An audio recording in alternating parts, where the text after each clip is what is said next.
Junagadh Rajkot highway પર GIDC 2 પાસે મહાનગરપાલિકા દ્વારા પુલનું નિર્માણ તો કરાયું, પરંતુ હવે આ પુલ ઉદ્યોગકારો માટે મુસીબતનું કારણ બન્યો છે।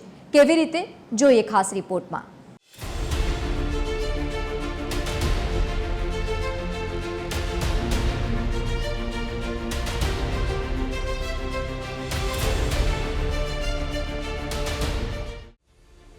જૂનાગઢ રાજકોટ હાઈવે પર જીઆઈડીસી 2 પર ચોમાસામાં પાણી ભરાવાની સમસ્યા નિવારવા મનપાએ જીઆઈડીસી 2 પાસે પુલ બનાવ્યો અને 1.5 વર્ષ સુધી ચાલેલી કામગીરી દરમિયાન તમામ ટ્રાફિક જીઆઈડીસી વિસ્તારમાંથી ડાયવર્ટ કરાયો, જેમાં ભારે વાહનોના અવરજવરને કારણે રસ્તાઓ ધૂળધાણી થઈ ગયા।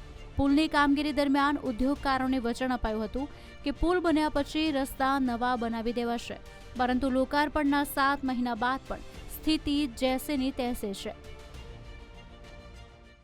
જીઆઈડીસી માં ડાયવર્ઝન આપ્યો તો આમ લોકોને તકલીફ ન પડે એટલા માટે, અને જે તે સમયે મેયર શ્રી, વોર્ડ નંબર 1 ના કોર્પોરેટર શ્રી, કમિશનર શ્રી સાહેબે એવું કીધું હતું કે તમે લોકો અમને ડાયવર્ઝન આપો તો અમે તમારા જીઆઈડીસી ના તમામ રોડ બનાવી આપશું।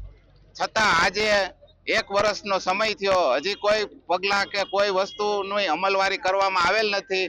આ નવો પુલ સપ્ટેમ્બર મહિનાના એન્ડમાં 2025માં ચાલુ થઈ ગયો છે, જેને આજે 7 મહિનાનો સમય થયો।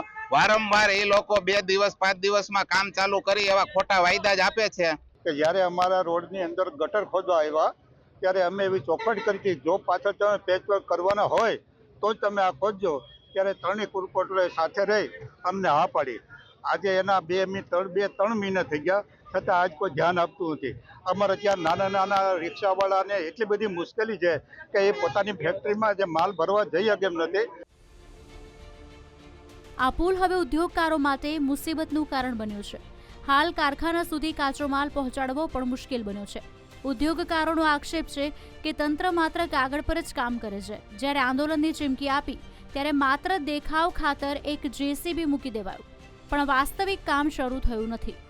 રોષે ભરાયેલા વેપારીઓએ હવે 24 કલાકનું અલ્ટિમેટમ આપ્યું છે। જ્યારે આ પુલનું નિર્માણ થયું ત્યારે અમારો રસ્તો ખૂબ સારો હતો। નિર્માણ પત્યા પછી અમારો રસ્તો 70% દબાવી દીધો છે પુલના નિર્માણમાં। ત્યારબાદ કોઈ પણ પાઇપલાઇનનું કામ થયું, એમાંય કોઈ પણ પેચવર્કનું કામ નથી કરેલું। બાંહેધરી આપી હતી કોર્પોરેટરો, મેયરશ્રી, પણ તે પછી કોઈ પણ કામ થયું નથી અમારે। આજે વૈકલ્પિક રસ્તા તરીકે જે આપણા માર્ગનો ઉપયોગ કરતા તેમાં તેમને રિપેર કરવાની ત્યાંના સ્થાનિકો દ્વારા અને ત્યાંના વેપારીઓ દ્વારા, ઉદ્યોગકારો દ્વારા રજૂઆતો આપવામાં આવી હતી। તેને ધ્યાનમાં લઈને આજે સવારથી જ જીઆઈડીસી 2માં રોડ બનાવવાની કામગીરી શરૂ કરી દેવામાં આવી છે। અત્યારે હું આપને એના ફોટોગ્રાફ પણ મોકલી આપું છું।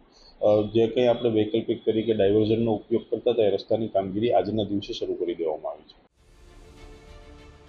વિવાદ વધતા મહાનગરપાલિકાના શાસક પક્ષના નેતા મનન અભાણી મેદાનમાં આવ્યા। તેમણે સ્પષ્ટતા કરી છે કે ટેન્ડર પ્રક્રિયામાં સમય લાગવાને કારણે કામમાં વિલંબ થયો હતો।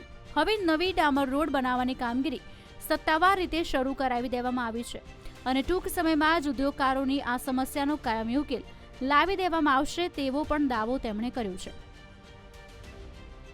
તંત્રના દાવા અને ઉદ્યોગકારોના આક્રોશ વચ્ચે હવે જોવાનું એ રહેશે કે જીઆઈડીસી 2ના રસ્તા ખરેખર ક્યારે ચમકશે। જો મનપા હજુ પણ વિલંબ કરશે તો ઉદ્યોગકારો રસ્તા પર ઉતરે તેવા પૂરેપૂરા એંધાણ છે। પરેશ બુદ્ધભટ્ટી, TV13 ગુજરાતી, જૂનાગઢ।